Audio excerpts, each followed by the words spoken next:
Welcome to the Producer's Chair, where Nashville's top record producers give you their stories on how they got started in the music business. Join us at Soundstage Studios in Nashville as they share defining moments in their careers to their historic relationships with the biggest artists, musicians, and songwriters in the industry today. And now, the host of the Producer's Chair, James Ray. On this episode of the Producer's Chair, I welcome Michael Knox. Michael has 19 number ones with over 30 million singles and 14 million albums sold. Michael is someone that I refer to as industry royalty by virtue of birthright. He's the son of the late, great Buddy Knox, who happened to be the first artist Michael ever produced. So how you doing? I'm doing good. Good. I was looking for that guy you were talking about. I didn't know it was me. So how was your Thanksgiving? Everything was great. Yeah? We stayed in town this year. Did you? Yeah. Is this close enough? Wonderful. So what were Thanksgivings like growing up with a rock and roll idol? Well, my mom and dad, they separated when I was younger, so every now and then we would split with it. So sometimes I would spend it with dad up in Canada, or sometimes I would be here with mom. And, mom was a big holiday person, so, everything was all about the holidays with her. She would have 1,400 people in our house, and up in Canada with Dad, they were a lot smaller, so it was more of a small niche there because he wasn't off the road a lot when I was a kid. So when the holidays came, he would just kind of just sit on the couch and watch TV and like all of us. Yeah. He lived in a motorhome, when he toured. So when we were out on the road, that's the dashboard I was sitting on was a motorhome, and we didn't have to have car seats or anything back then. It was awesome. I love it. You must have met a lot of rock and roll stars that were touring with your dad and playing on the same shows as him, right? When I was at Hit Pluggers, the very first client I had was Don Everly. He hired me to plug his catalog, so that was my first client. So it was neat to get to meet those guys. But you don't know really what they are when you're a kid until you grow up a little later. So. Yeah. And I don't know if many of you know this or not, but your dad was the very first recording artist to write his own number one single hit. Yeah. Right? Very first one. Elvis is listed as writer, but that was his deal that Colonel Tom made with the songwriters for them to get publishing from him. So. Right. And he wrote Party Doll, and he wrote it with none other than Jimmy Bowen. Yeah. Right? Yeah.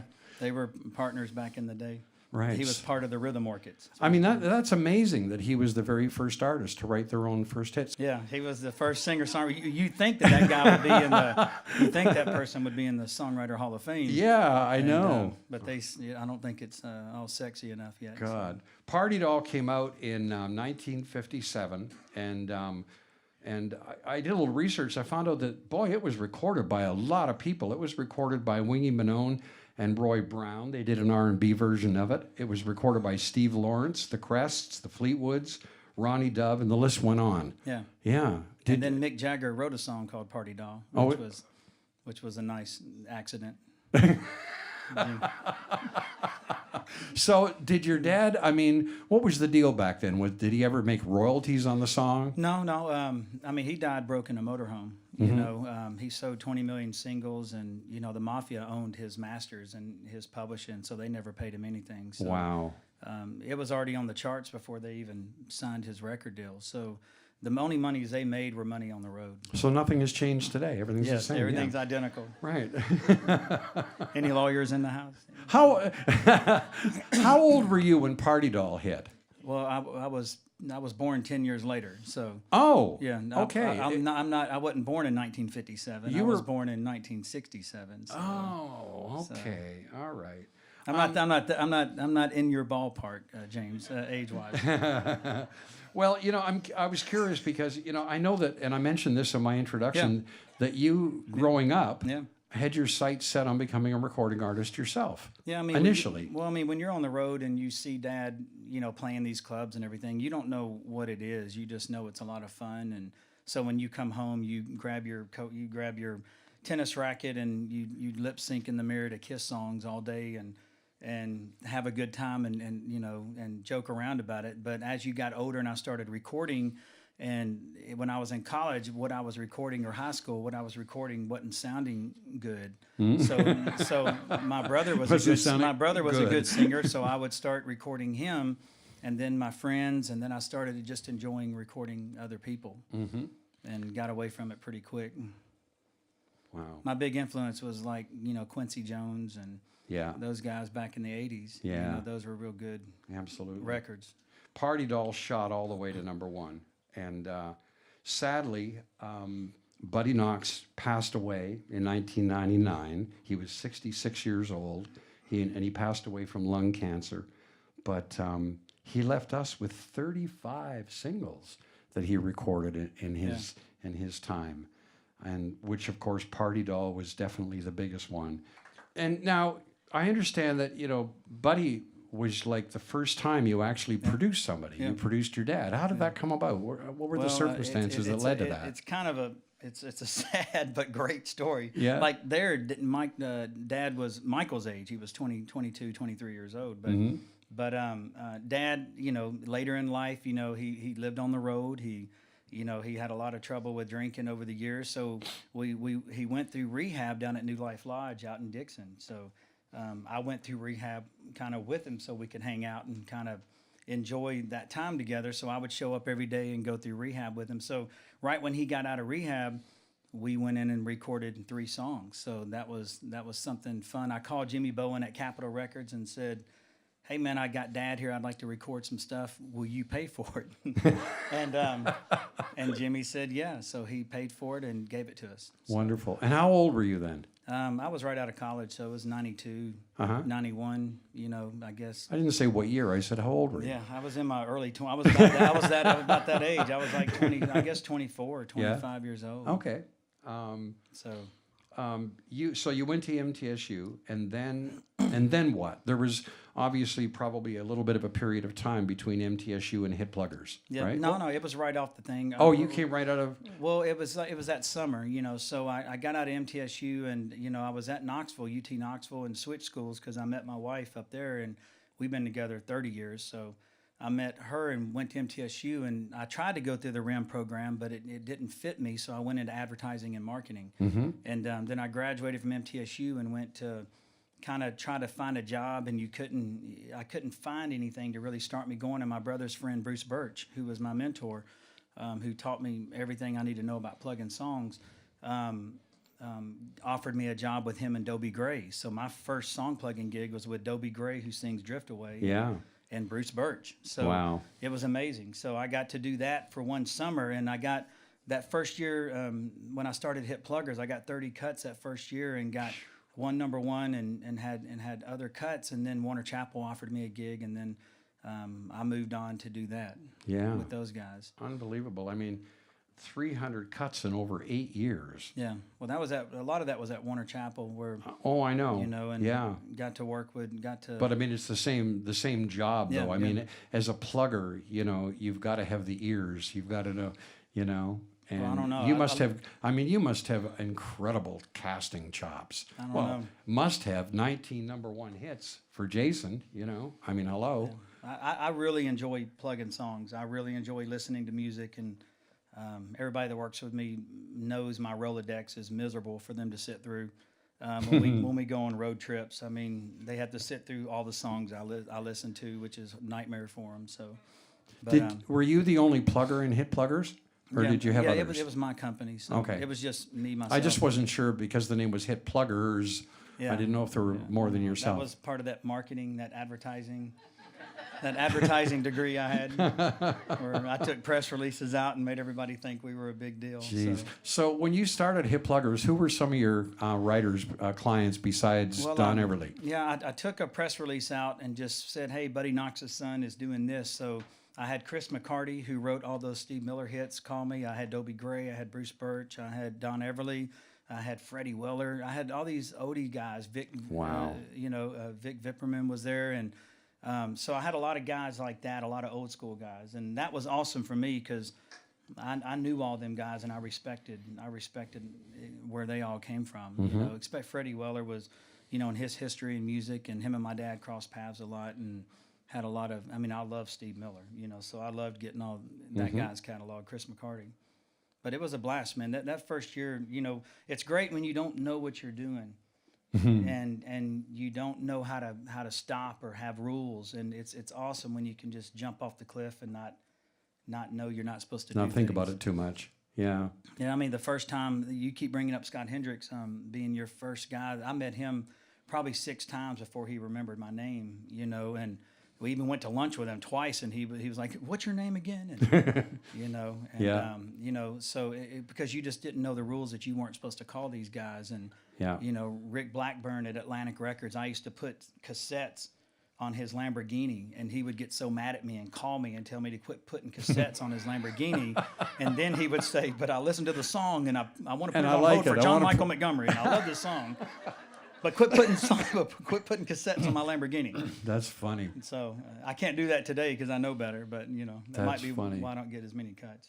That's were you representing, I know you're, you know, aside from writers, were you representing any smaller publishing companies at the time? I had a couple of, not really. I had one company out of New York that was hiring me just to re-demo. That's when I started getting into cutting things. Yeah. Just to re-demo their catalog country, and they had some Three Dog Night stuff in there, and some Donna Fargo stuff. You know, Donna Fargo her company had hired me to pitch her catalog, so I got to meet her and hang out with her, which was amazing because, you know, she's a legend too. So I really got to learn how to do this around a lot of legends, which was amazing, you know. So while you were at Warner Chappell, you put your stamp on over 150 million records, and when you became vice president, okay, you were responsible for artist and writer development. Yeah. And that came about too from Scott Hendricks. Scott Hendricks offered me to run his A&R department when he went to Capitol. And Warner Chappell offered me that to keep me. Wow. So I wanted to stay at Warner Chappell. I was signing a lot of people and didn't want to kind of you know, leave them. Yeah. Who were some of the artists that you were working with? I signed John Rich, signed Gretchen Wilson, signed Emily West, signed Terry McBride, signed Wendell Mobley, was working with Marv Green, Jeff Stevens, Steve Bogard, Tim Nichols.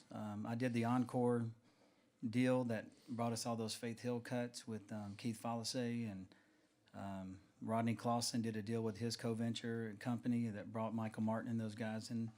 So there's a lot of them. I mean, they really, the problem with the Warner Chappells of the world is I had like 30 to 50 writers I was in charge of, and if I wasn't in my 20s, it would have killed me, you know, because it's exhausting, you know, to deal with that many people. That's where our direction with Peer is a little different.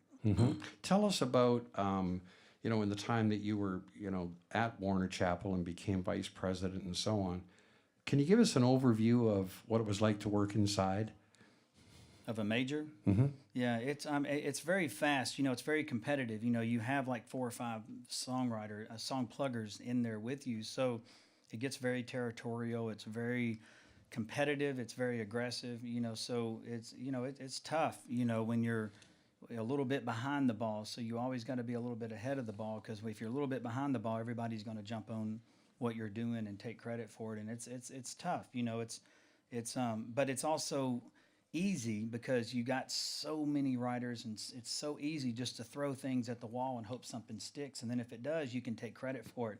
And it's horrible because a lot of people get forgotten about in that environment, and I wasn't good at that. So I just went to my boss, Tim Whipperman at the time, and said, I want these 15 songwriters, and nobody else can play with them but me. This is my playground. Y'all stay over here, and you can have these other 75 writers. And when I became VP, I got to do that. So and then we had a great run. You know, with Jeff Stevens was, you know, and Marv Green and Bogart, and I mean, all them guys started getting all those George Strait cuts and McGraw cuts and everything. So when you could get real focused, man, we got to do things a little better.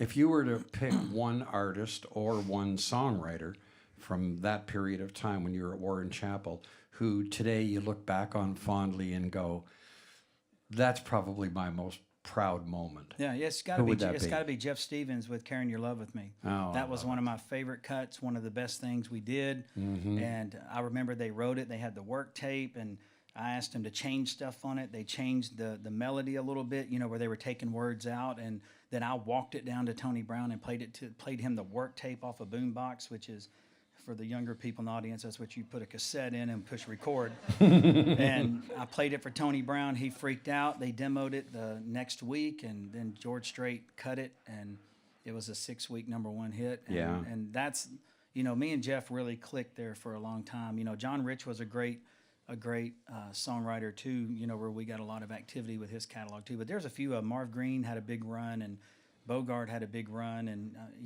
a few of them guys had big runs. But that's my favorite, probably one of my favorite moments, is that Carrying Your Love With Me. I guess it was really at Warner Chappell that you started to discover what artist development is really all about. What is the most important thing about artist development that you feel that at that moment in time you took away with you when you left Warner Chappell? Yeah, like I said, at Warner Chappell, you can just throw a lot of things at the wall and just go with what sticks. But if you can get a little patience, I'm a big patience guy. I love taking my time with artists. Jason was a 5-year project before he got his record deal. Michael and me have been working together since he was 13, and he got his record deal at 22. And and we've lost one. We lost one at 21. You got to have patience with things you believe in and not jump ship so early. That's probably the biggest problem with the town is if something ain't working, then they think it's wrong or it's broken, and they leave it alone. And that's not necessarily what you need to do. You need to, if you personally believe in it, you got to remember you have something to contribute to the town too. So you need to stick with it as long as you can and make that follow through. And with Jason, we did that. I mean, we went through 4 record deals and we lost 3 record deals. Label heads kept getting fired, and we got our record deal just playing at the Wild Horse one night because the label came to see Low Cash play, and they signed Jason instead of Low Cash, and that was 10 years ago. Back in 2004, 2005. So. Wow. So did your producing career, would you really start when you were at Warner Chappell? Yeah. Is that when you did J.D. Myers and Danny Lee and so on? Yeah, Danny Lee was an awesome find, man. Yeah. And, so many girls took from what she did, and I mean, she was the first one to wear the white tank top with the little bandana around the neck, and then Gretchen Wilson came out, then Trick Pony, and they all started doing that too. And, but we had a studio at Warner Chappell, and we started doing all these kind of writers' nights. So I started bringing in these songwriters and letting them rehearse in the recording studio. And then I started using live bands to record and started getting the bug to start recording. And that was the main thing, is really going in with the writers and watching them do their demos and learning from the musicians in the studio. And I was real good at arranging. I just didn't know what that meant until you got to go in there and mess up on 600 demos, let Warner Chappell pay for it. So yeah. You told me on a couple of occasions that Peter Coleman was your mentor, your real mentor. Yeah, he's my studio mentor. And yeah, and he's been your engineer right through for years, right? It took 5 years to find that situation. You know? How did you and him meet? I met him through. I heard a record that Brady Seals cut, and he did a solo record when he left Little Texas. Mm-hmm. And I just heard the record and said, "God, man, these are the drums and guitars I want," because I couldn't find an engineer that could record, like rock drums or thick guitars.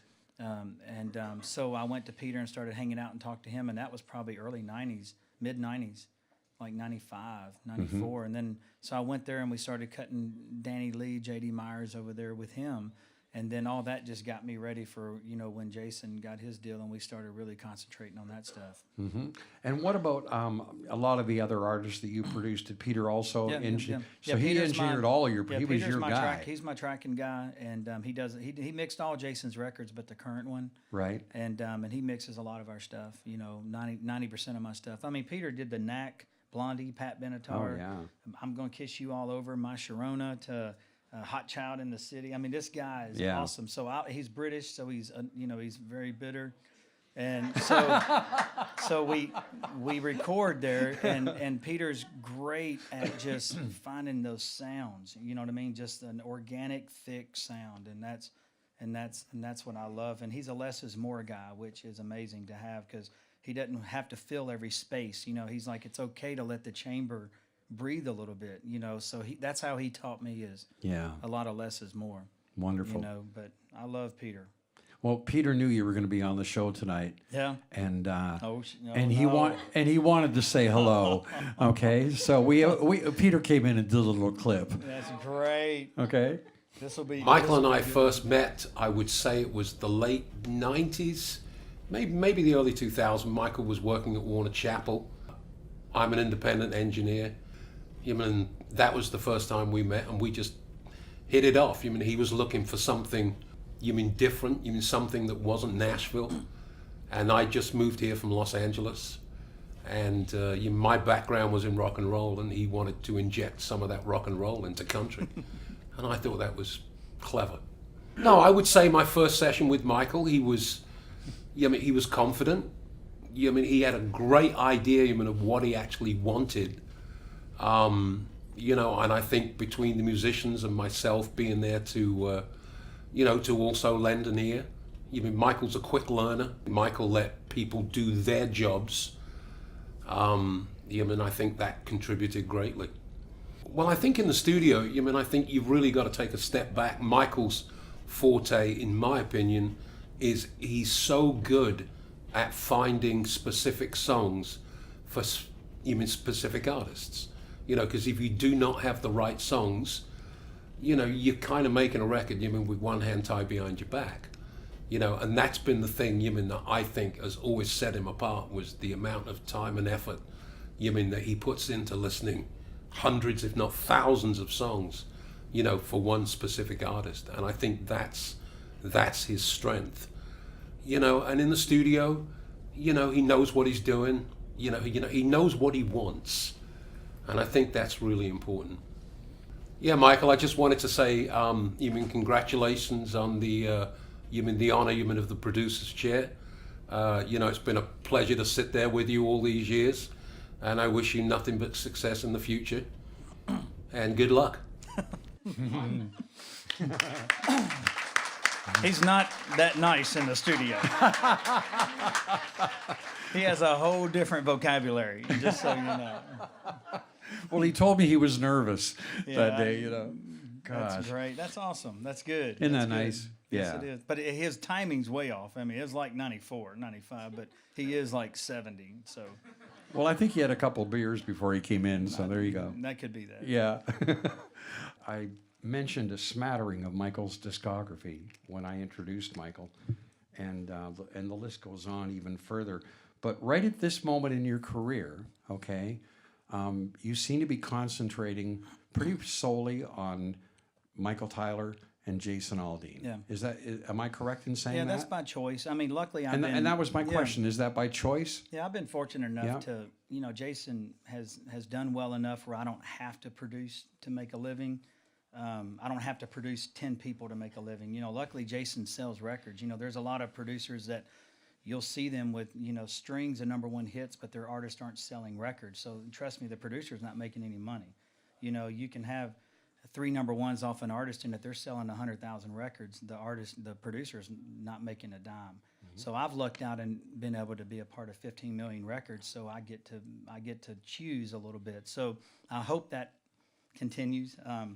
But now I'm at Pierce, so I have other endeavors too. So, but that's my choice. I mean, me and Shalacy, we turn down more acts every year to work with. I mean, I could take a lot of projects. I just don't want to do anything unless I love it. Number one, I hate guys that produce for money. It really bothers me because I don't do that. And I just believe I tried that one year where we produced a lot of things. And man, I got nothing soulful out of it at all. And I thought we were doing great stuff, and just the artist and I just probably weren't on the same page. So tell me, let's talk about Jason for a moment. How did you guys meet? I don't know that everybody knows that story. Yeah, we just met at a strip mall in Georgia. He was playing at the Buckboard, and I was going down to visit my grandmother, and I had I found a talent show actually, so I could go write it off and go visit my grandmother. So I found a talent show, and I go, cool, I'm gonna go to this talent show, and I went and hung out in my memo for 2 days. And Jason was the second to the last act to play at this talent show on the second night. It was like 20 acts. And I loved what he did. It was like 1 a.m. And what was it that he did that night that caught your eye or your ear? It was just the style of music he was playing. You got to remember, at that time in 1998, I mean, we were Clay Walker, Tracy Lawrence. It was a different element, you know, of country music, and he was looking like that, but he was playing rock, you know. And I was like, well, that's what I've been looking for. I tried it with a couple acts, and they just couldn't. They couldn't adapt to a lot of different melodies and still sound country. But everything Jason sang, he sounded country, and he sang a lot of different things. And so that really turned me on. And so I went up and talked to him, and we hung out for a little bit, and then started visiting every few weeks. I would drive down and watch him play. I'd send him songs, and he would play. And then I finally brought him to Nashville, and it really started moving forward that way. You know, you just got to really be patient with that process. And then we finally cut a song called "Where Did I Go Wrong?" And I was like, that's our thing. That's the song that helped us find our direction. And then we started really being pretty aggressive with everything. And you got him. Now you got him a deal on Capitol, I believe, before he Broken Bow. Yeah, right? He signed with Capitol the first month he was in town. You know, they heard some demos we were cutting, and they signed him like that. And then he sat there for 2 years, and they kept trying to take his hat off. They wanted him to be more of a polo act, and it just it wasn't our deal. What did you call it? He wanted like polo shirts and stuff. Oh, you know, polo act. Okay. And it just wasn't really. A lot of boy bands were out at that time, and they wanted him to fit in with that process. And you know, we were like, well, we're not that act, you know, and because I just went through a whole process with Jason to, you know, he had his shirt tucked in. He looked like Tracy Lawrence when I first met him, you know, and I said, well, man, this can't be what you wear when you go out on Friday night. And he goes, no. And I said, well, come in tomorrow like you go out on Friday night. And he came in with the ball cap, not cowboy boots, but other boots and baggy jeans, earrings. I never saw him in earrings and thumb rings. I didn't know what that was.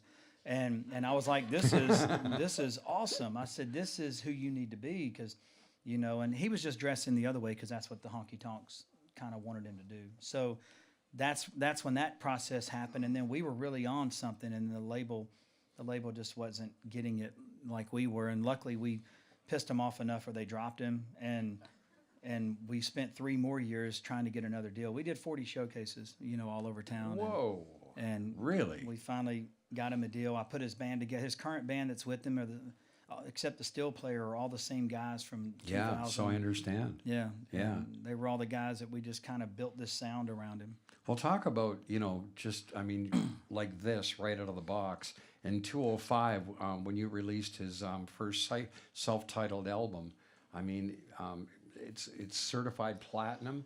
By 2007, it was certified platinum. The first single, Hicktown, was a terrific hit. Jason's first #1 was on that first album, the song Why. Yeah. Isn't that correct? Yeah, that's good. Yeah. And well, it's funny, man. Our showcase, we did 40 showcases, and in his 40 showcases for 3 years was Amarillo Sky, Why, Hicktown, You're the Love I Want to Be In, Johnny Cash. I mean, were all these songs that everybody said weren't hits. These aren't, and those songs sold me 6 million records, you know, and that's what was so funny, is that nobody was getting it in town. It just wasn't Capitol. It was, you know, nobody was getting this rock kind of thing, you know, because we had Garth doing stuff, but he was still a cowboy, you know. Yeah, yeah. Well, my favorite song on the album was Amarillo Sky. Yeah. And which hit #4 and earned nominations for the 2006 ACM Song of the Year and Video of the Year. Yeah, you remember when I told you I signed Terry McBride? Yeah. He had cut that on his record that tanked on MCA, and me and Jason had the cassette, and we were like, are they going to single this? If they're not going to single this, we're cutting it, you know. And then they ended up letting Terry and them go, and we cut it. So yeah, yeah, wonderful. That last McBride and the Ride record was our savior. So I know. All 7 of the albums that you produced on Jason, by the way, have gone platinum status. Did you all know that? Every single album Jason's debut album that Michael produced, platinum. Relentless, platinum. Wide Open, platinum. Old Boots, New Dirt, platinum. And currently, his new album, They Don't Know, is already platinum. No, not just. It just came out. We'll be gold at Christmas, so it just came out in September. So. Is that right? It says on Wiki it's already platinum. Well, then I'll take that. All right. Can somebody pay me for that? Yeah, really. Night Train went double platinum, and of course the biggie, My Kind of Party, triple platinum. My Kind of Party was propelled to triple platinum status, I think, and you know, just my opinion, by mainly two mega hits, Dirt Road Anthem and Don't You Want to Stay, which was Jason's wonderful duet that he did with Kelly Clarkson. And I'd like to talk about both of those songs a little bit, okay? Dirt Road Anthem, quadruple platinum hit as a single. I read an article that said Dirt Road Anthem was as polarizing as contemporary country songs come.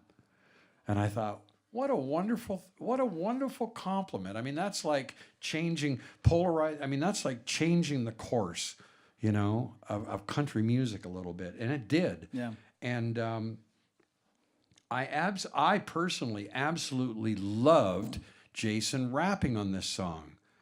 I really did. I mean, to watch him do it was the most natural thing in the world.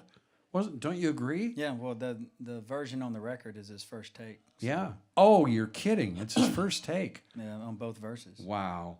Well, it just appeared to be so natural to him. Yeah, we had the song for the album before. You know, I was working with Brantley Gilbert when he was signed to Universal before his current deal, and we had cut Dirt Road Anthem for him, and it was a little different. You know, he's a little more R&B. Yep. And he and Brantley and Colt Ford wrote it, right? And they had that, and that's where we found it originally. And we were looking at cutting it on the record before, but Jason just wasn't at a place where he felt like he could pull that off. But we made it a really big point to do everything organic and use no drum loops and no nothing. So we had Rich Redmond sit in there for probably a full day, and we created an organic drum loop and organic. We knew how important this was, and we knew it was a big deal because he was at a place where we had just did She's Country and Big Green Tractor, and we were like the truth, and he was fixing to blow up. And I said, dude, if we cut this the right way, we'll be respected for this, because you don't want to put loops on this and then everybody go, well, it's just a guy trying to be pop. If we can do it organically, then you know, we really spent a lot of time analyzing that. Well, I was wondering when you guys first heard the song, I was wondering whether or not when you heard the song, your reaction was, yes, this is the country rap song we've been looking for, or your reaction was, oh God. Well, we were do we go there? Well, we were actually you know waiting. What I mean? Yeah, we were waiting because the Colt Ford version was trying to blow up, but it didn't. You know, and Brantley was on that one. Yep. You know, so and it had a third verse too that nobody's ever heard either, that we didn't put in our song. So I trimmed it down and picked out the two things that I felt like radio would play the best, and tried to clean it up as much as possible. But yeah, I mean, we wanted to wait and make sure that wasn't going to blow up. So that was a lot of reason why we waited the extra record. Yeah. And then we did that in My Kind of Party, which were both from Brantley's independent record he did 2 years earlier. Right. You know, and so those two worked out incredible for us. And then add Don't You Want to Stay to that, and Flyover States and Tattoos. I mean, you got a serious record. Yeah. Just some stats. It was nominated for a Grammy at the 54th Awards. It was the best-selling song in digital history by a male country solo artist. It sold over 4 million copies. It became Jason's 6th #1 hit, Jason's first top 10 hit on the Billboard Hot 100 chart. It's the highest-selling single of his career, and Dirt Road Anthem singled at the same time that Jason's previous single with Kelly Clarkson, Don't You Want to Stay, was sitting at #1 on Billboard, on the Billboard Country Chart, which brings us to Don't You Want to Stay. written by Andy Gibson, Paul Jenkins, and Jason Sellers. Yeah. Right? Yeah, we got it from Jason. Yeah. Sellers. Great song. Tell us how the idea for Jason to do a duet with Kelly Clarkson came about, and why Kelly in particular as opposed to any other female. Yeah, I mean, Jason was just a huge Kelly Clarkson fan. Okay. I mean, and she's probably one of the best singers in the format. I mean, her vocals were embarrassing. You know, she was done in 10 minutes. You know, they were supposed to be filming this whole thing of us in there recording it, and her second pass, she hit everything, you know, all them high notes, everything, and we were done. So we had to go in there and act like we were doing stuff just so they could film more. And I mean, her whole visit there could have been 7 minutes and we would have been done, but we had to prolong it so they could get some footage. But she was incredible. She's such a pro, man. She came in there and hit that stuff, and I haven't recorded anybody as good as her ever. I mean, she was probably one of the best singers I've been in a room with. Yeah, yeah. A few stats on it. Number 1 on Billboard Hot Country Song charts. It became Jason's 5th number 1, and it was Kelly Clarkson's very first number 1 hit on that chart. It was certified double platinum by IRAA. It was nominated for Best Country Duo Group Performance at the 54th Grammy Awards. Yeah, that's one of our highest recurrents. You know, Yeah. He's got 7. In the past 10 years, he has 7 songs still in the most recurrent songs of the past 10 years. Wow. And that's like the number 2. Yeah. Well, your whole body of work with Jason is absolutely remarkable. We're talking about 24 singles, 7 albums, 19 number 1 hits. And I would venture to say that, you know, most of your 50 some odd awards that, you know, you've received were probably a result of your relationship with Jason. You just must be so proud of everything that has happened to your life since you arrived here. What is the part that is the most fun for you? Well, the most fun is to see it happen, you know, and knowing all your hard work. That you hate to say it this way, but you were right. You know what I mean? Like, wow, man, this is, you know, you're kind of like, I'm kind of like a kid when I watch the awards and he wins or we get nominated. It's still I'm still a competitive person, so I always look to see what's nominated, what's not. It's always personal, which lets you know you still have the fire, because when you're not winning or you don't do something, you kind of get all mad about it every now and then. And so it's still personal to me, and I'm glad I'm still that way about it, you know, that it's just not, you know, I used to drive around with some guys and we would go eat lunch, and I'm not going to mention them because it's not an insult. It's just the beast sometimes. But I was in a car with some other producers, and I had my Jason record on that we had just turned in, and they're like, do you drive around and listen to your stuff all day? And I'm like, well, yeah, I like my stuff, you know. So, you know, I'm glad I'm still that way. I'm glad I still like my stuff, you That's know. nice. And, you know, Michael's record. Yep. I mean, I listen to his record every day, you know, literally. I'll fly through the whole damn record, you know, and I enjoy that. That's why I love working. You got to work with what you love in order to give it its best shot. Well, you know, I knew we'd be talking, you know, a bit about Jason, a lot about Jason tonight. And I thought, wouldn't it be cool if I could get his take on his relationship with you? So I actually tracked him down. And he was out in Texas a couple of days ago. Hunting, and, I'm sure. He was hunting. Yes. He was deer hunting. And He replied back to you. I've been pitching him songs for a week and ain't heard nothing back from him.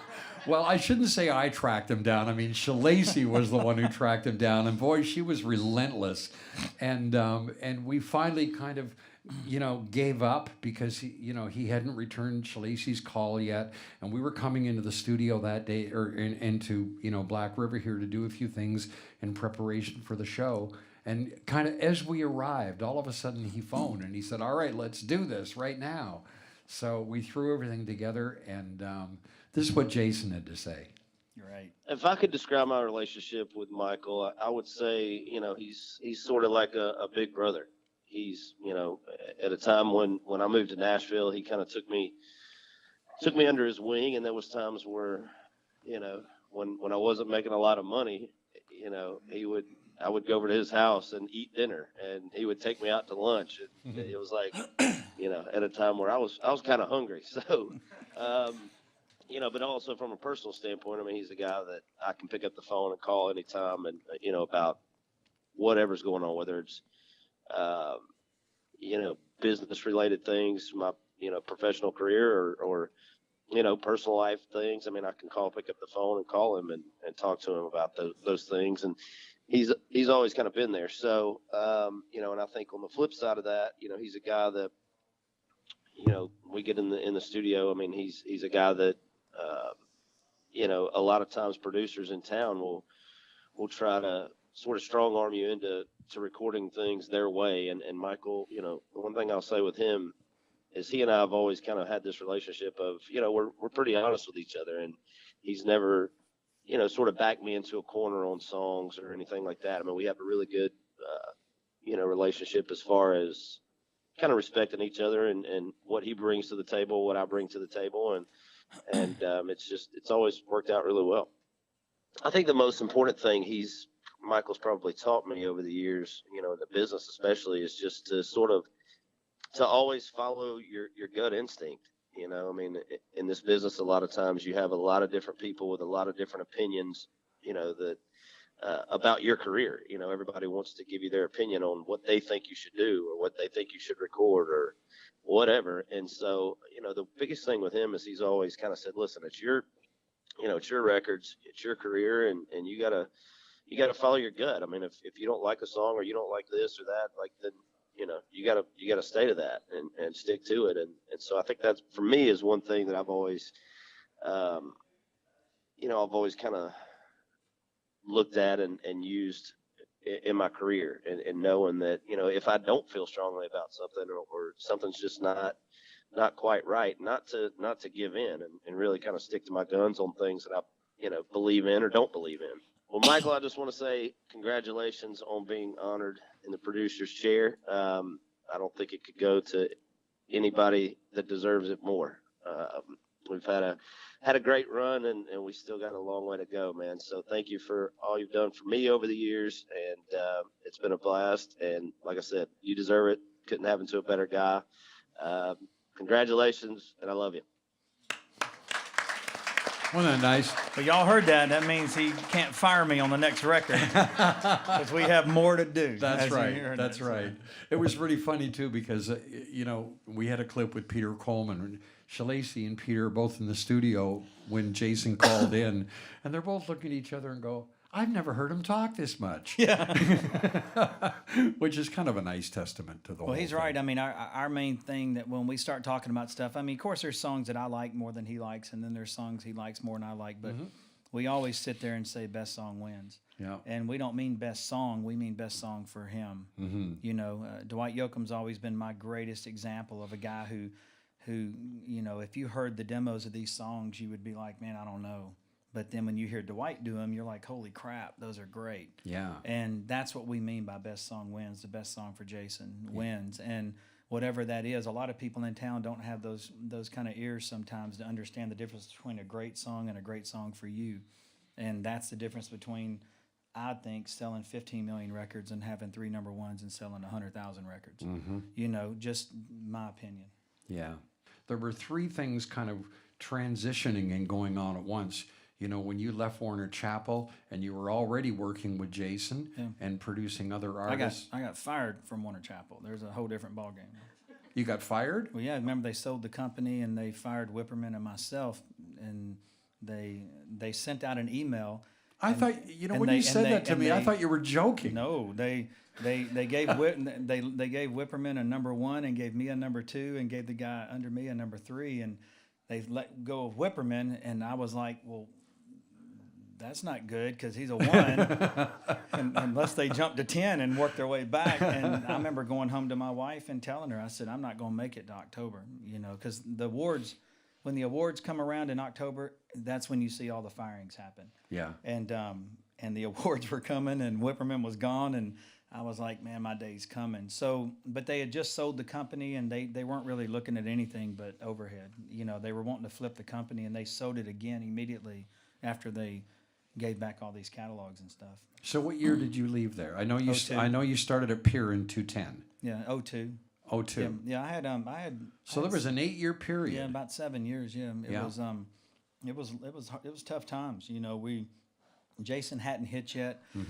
We were still in the bed with that, working hard on those things, and I had started a company called collegemusicradio.com, which is I remember that. where I was trying to find the next generation of music, and that's where I bumped into Zach Brown, Brantley Gilbert, and all these other artists, and started trying to regenerate some emotion again. And it was a tough 4 years before Jason hit, and then we had some income coming in, and it wasn't a lot at the beginning, but and then Pierre came about. Kevin Lamb called Shalacy and I to play me songs, and then he asked me to come on board and start helping him rebuild the creative department.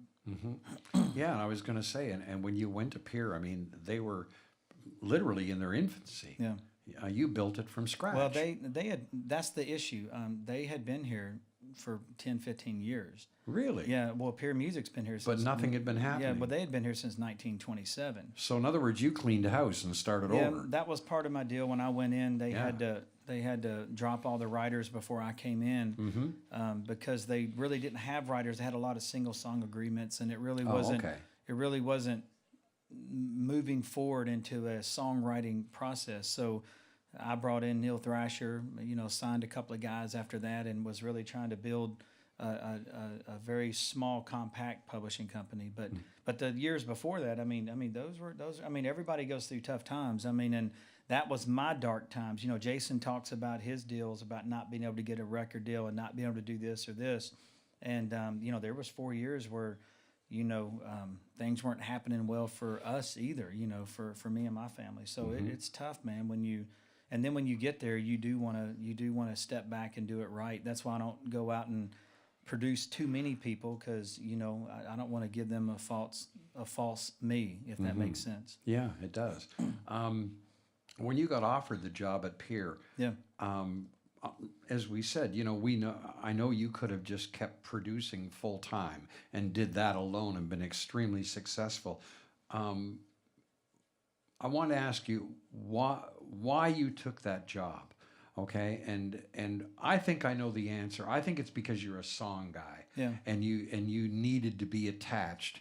You felt as a producer you wanted to be attached to a publishing company, for your artists. Well, we had am I close on this? Yeah, I had met with other people before, and they were bigger companies. I didn't want to go in and work for a bigger company again, so we had other opportunities. And then some people wanted to fund me to do my own thing, and I wasn't interested in that.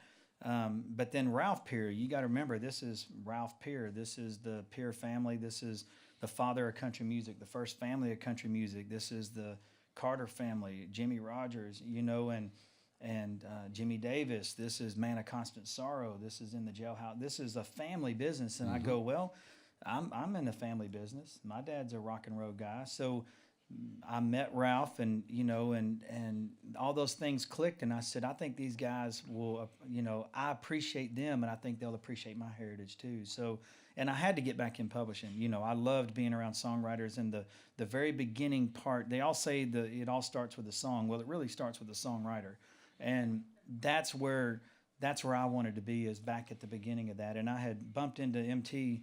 On the internet a little bit, and we were talking back and forth, and I was getting the bug again about developing somebody again, and so that's when Pierre came about. It all just kind of happened at the same time. And Shalacy, we were working together, and she just turned down a couple of record deals and wanted to get into management. So this was a great transition to all those things. Yeah, absolutely.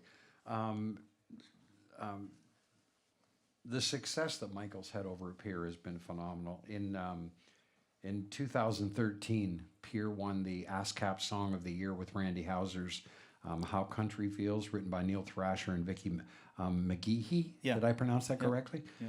And in this year, just in the last 2 weeks, CSAC Song of the Year, Dierks Bentley's Somewhere on a Beach, written by Mr. Michael Tyler and Mr. Jaron Boyer. Isn't that wonderful? Congratulations. That's incredible. And now you've launched Music Knox. Music Knox. Music Knox. Right? I love the name, Music Knox. When in doubt, Music Knox. Yeah. Yeah, I love it. I really do. And you're managing Michael. Yeah. With Music Knox, and so you're kind of get as much from him as possible. Yeah. And so you're definitely wearing three hats now: vice president of peer, producing and management. How do you manage your time? Well, it's all the same. I mean, it's all the same. You got to remember, if you're managing an artist, you're still dealing with their music. You're still dealing with everything else. So to me, it's all the same. It's just now we get to have a little more control of all these, of the tripod, of the different things. Where when I was working with Jason, I had the opportunity to manage Jason earlier on, but I was working at Warner Chappell and making really good money at that time, and it just wasn't feasible at that time. But this was before he even had his record deal. But I had to hand it over to somebody, and that was my first experience of saying, man, I'll never hand over what I build again. I got to be involved creatively for their sake as much as mine, because they lose their voice, they lose another person going to bat for them, and they lose, and we lose. So. And we lost that first record deal with Jason, and it all went crazy. But now in this case with Michael, we're all on the same path, and we all get to have a voice. But it's really the same thing. And it's not. You're still. I'm producing. I'm with him at management. Where Shalacy handles a lot of the day to day, and I'm more on the creative side, and I get to be there every day now. So it's great. When did you and Shalacy start working together? She 10 years ago. It's been about 10 years? Yeah, it's 9.5 years ago. Yeah, you guys did some artist development together for a while, and and then she became your production assistant? Yeah, she had a record deal and turned it down like an idiot. Yeah. And now she is vice president of music of Music Knox. Yeah, she handles all the... Isn't that wonderful? Give Shalacy a hand. Yeah. You need to have her up here. Yeah. And... and I told you earlier, my confession was that Shalacy turned me on to Marshmallow World. Yes. I just want to let you know that. Anyway, I thought it would be kind of cool to have on the show Shalacy's take on this. And I had no idea if she could come tonight or not, so I had to have her come in and do a little clip. She had to come. I'm here to congratulate and pay tribute and honor to Michael Knox. I am told we are supposed to say wonderful, glowing things about him. Unfortunately, I just don't know if I can make up that much shit. How would I describe Michael? That's what I put up with every day. He's very ambitious. Michael is extremely ambitious. He is one of the hardest working individuals I've ever met in my life.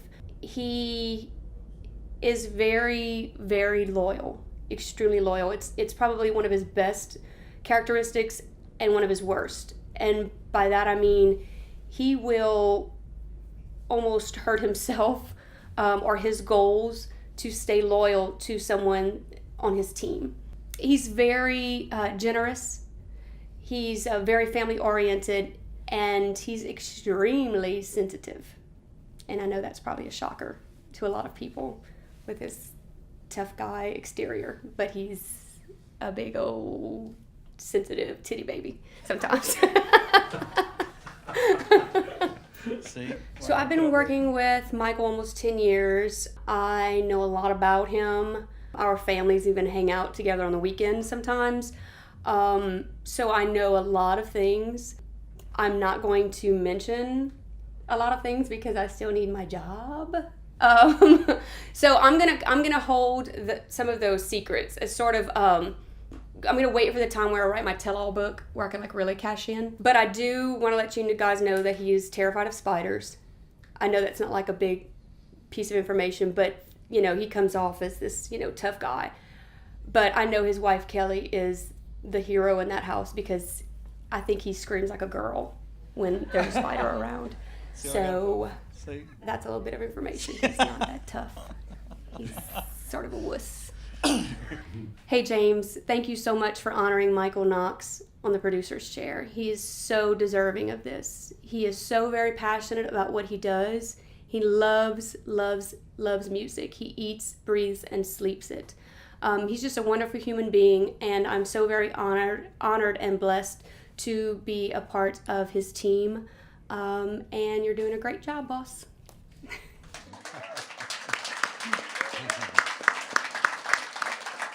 all 3 videos and things. These are not the people I work with. I have Michael Tyler right here to tell you.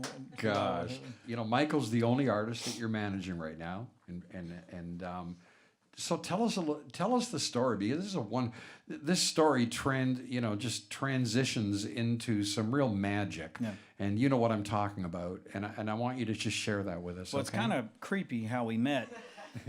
I was up at 2 a.m. on the internet, and his mom sent me a message on MySpace from his deal, and I was like, okay, yeah, I'll listen to something. And so I heard something or whatever, and I contacted back going, yeah, man, let's, whenever y'all come to town, come on in and let me know when you're coming to play Nashville, and I'll come out and check you out.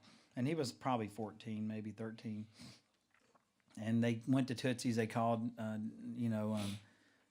over at Tootsie's, and they let him in. So I went down there and watched him, and him and his brother were in a band, and their family probably hates me. But they sang 9 Jason Aldean songs. And then Michael sang 3 he wrote. And I go, well, I love that. I said, I don't like the duo thing, but I like Michael. And, I like when he sings. And those songs are really unique. So his mom and them called me back a short time after that. And me and him started working together. So I made him write me a song a month for probably 2 years, year and a half. And he would post them on YouTube, and I would call him and talk to him about them. So we did that for a year and a half, and this was all during, I don't know, I guess, 2008, I don't know, 6, 7, 8, something like that. Mm-hmm. And so before I went to Peer. Mm-hmm. And then I went to Peer, and after I signed Neil Thrasher, I signed Vicki McGehee, and then I signed Michael. And right. So Michael's there for about a year, doesn't know what to do, wearing some really cool Affliction stuff, and not teasing. We were at the mall, sorry. And so his mom came to visit us about a year into what we're doing, and he's writing really cool stuff, really unique stuff, and his mom looks up at the wall in one of the offices and says, "Hey, we're related to a Jimmy Rogers," and I go, "You mean the Jimmy Rogers from the 50s? And she goes, well, he's James Rogers, but he died in 1933. And I said, well, ours died in 1933. So, and I go, you mean Jimmy Rogers? Like the father of country Jimmy music? Rogers, yeah. So she went to Ancestry.com and tracked their whole family, and Michael ended up being the bloodline of Jimmy Rogers, the father of country music. Go figure. And I go, you mean like he married in the family? And they're like, no, it's a bloodline. And I'm like, holy crap. And so we paused his development even slower, because we're like, we can't screw now this we gotta up. He's the father of country music's descendant. It's like Jesus showing up and he's a loser, and you're like,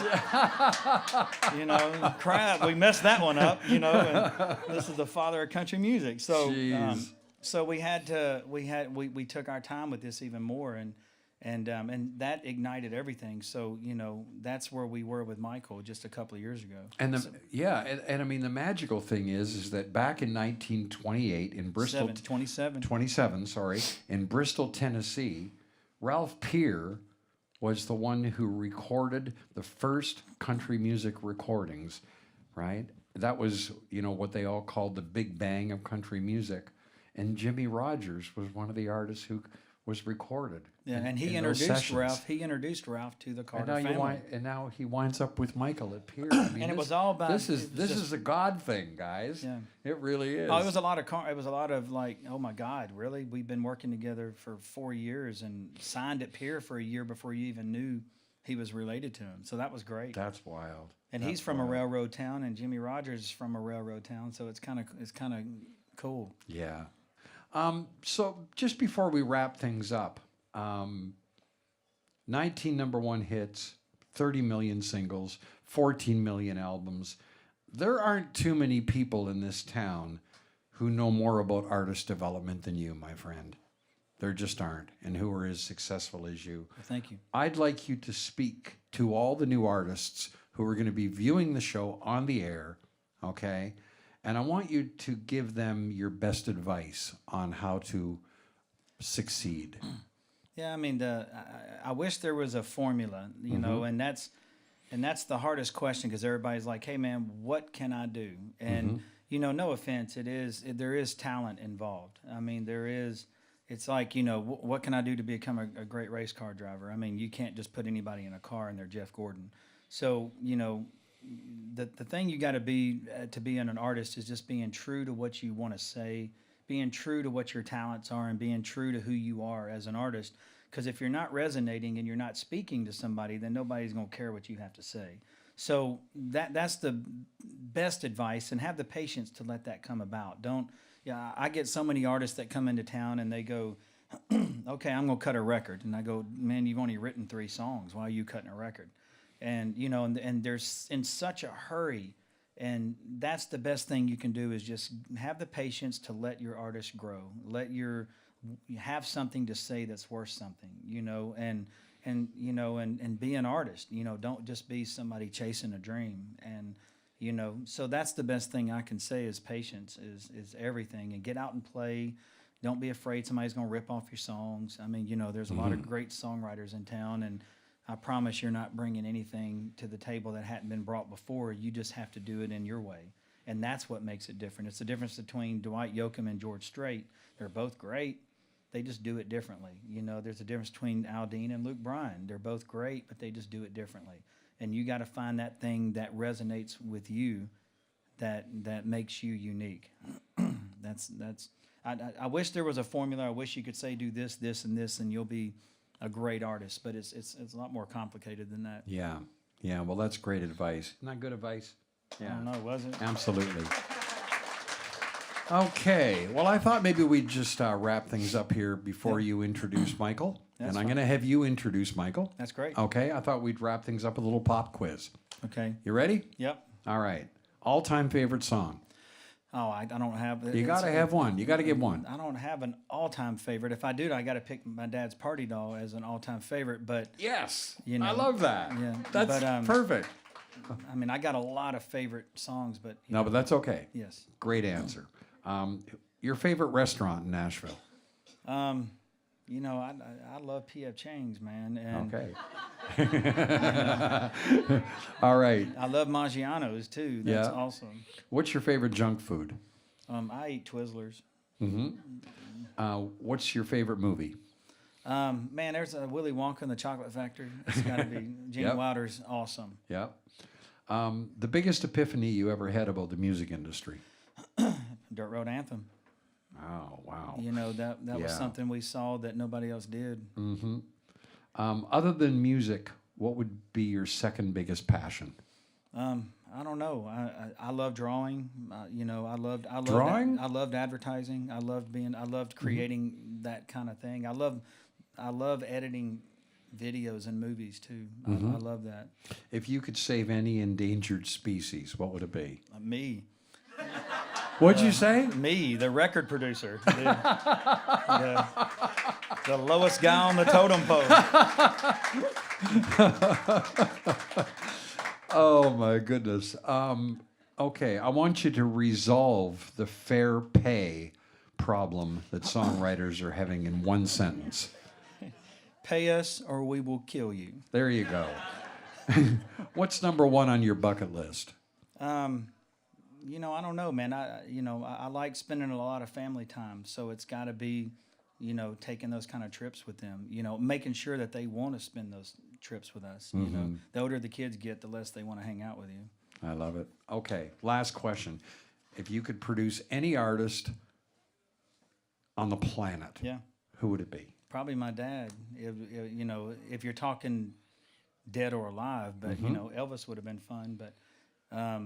Mine would have been. It would have been nice to cut a real record on Dad. Not Dean Martin. Yeah, well, Dean Martin is awesome. Dean Martin's he's awesome. I mean, but that would have been good to be able to cut a whole project on Dad. Yeah. That would have been fun. All right, give Michael a hand, guys. Be sure to subscribe for new episodes every month and join us next time.